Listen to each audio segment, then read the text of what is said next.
তুরস্কের খুবই জনপ্রিয় একটি খাবার হলো রসুন ডিম। তারা রসুনের মধ্যে ডিম দিয়ে এমন একটি খাবার তৈরি করে যা বাংলাদেশে অনেক বেশি দামে বিক্রি হয়। আর এটা আপনি সাধারণ কোনো রেস্টুরেন্টে পাবেন না, শুধুমাত্র 5 স্টার রেস্টুরেন্টগুলোতেই পাবেন। কিন্তু বাসায় রসুন আর ডিম থাকলে খুব সহজেই এটা বানানো সম্ভব। কিভাবে দেখুন। এখানে 250 গ্রাম রসুনের মধ্যে 4টা ডিম দেওয়া হয়েছে আর এগুলোকে ব্লেন্ডারে ঢেলে দেওয়া হয়েছে। আপনি যখন এই কাজটি করবেন তখন একটা কথা মাথায় রাখবেন, এখানে একেবারে ভালোভাবে ব্লেন্ড করবেন, কারণ রসুনের কোয়া যেহেতু ছোট, ব্লেন্ড করার সময় অনেক রসুন বাদ যেতে পারে। এটা ব্লেন্ড করে একেবারে লিকুইড করে নেবেন। ঠিক এমন দেখুন, এগুলো ব্লেন্ড করে একেবারে গাঢ় করে নেওয়া হয়েছে। খুব বেশি গাঢ় না, আবার খুব বেশি হালকাও না। এবার এই লিকুইডটাকে একটা বড় সাইজের বোলের মধ্যে ঢেলে দিব।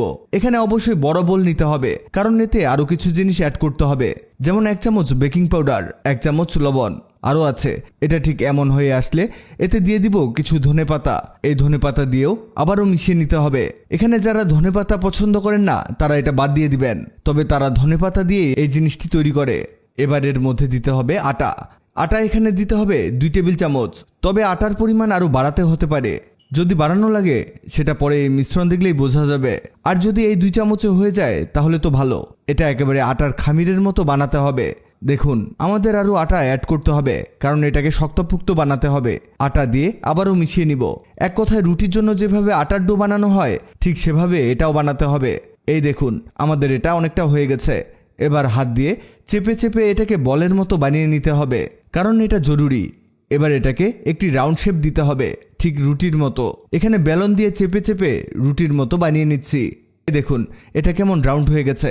এবার এটাকে ছুরির সাহায্যে কাটতে হবে, তবে কোন শেপে কাটছি দেখুন। এখানে আমরা পিৎজা শেপে কেটে নিচ্ছি। পিৎজা যেভাবে 3 কোণা করে কেটে নেয় ঠিক সেভাবে ছুরি দিয়ে কেটে নেবেন। আমরা এখানে লম্বা করে 8 পিস করে নিচ্ছি। এবার একটি প্যানের মধ্যে হালকা একটু তেল দিয়ে নিব, আর এই তেলটাকে চারদিকে ছড়িয়ে দিব। এখানে খুব বেশি তেল দেওয়ার প্রয়োজন নেই। এখানে তেল কিছুটা গরম হয়ে গেলে সেই কেটে রাখা পিসগুলোকে এক এক করে ঢেলে দিতে হবে। বুঝতেই পারছেন কত ইউনিক এবং মজার একটি খাবার তৈরি হচ্ছে। এটাকে তেলে দিয়ে উল্টে পাল্টে ভেজে নিতে হবে। আর এখানে চুলার হিট একেবারে মিডিয়াম টু লো রেখে ভাজতে হবে, আর একটু কেয়ারফুলি ভাজতে হবে, তা না হলে এগুলো পুড়ে যেতে পারে। এই যে আমাদের ভাজা হয়ে গেছে, তৈরি হয়ে গেছে অসাধারণ গার্লিক রুটি। এটা খেতে কিছুটা ঝাঁঝালো হয় আর অনেক মজার হয়। যখন খাবেন অবশ্যই সস দিয়ে খাবেন, খেলেই বুঝতে পারবেন একেবারে ইউনিক এবং খুবই মজার হয়েছে।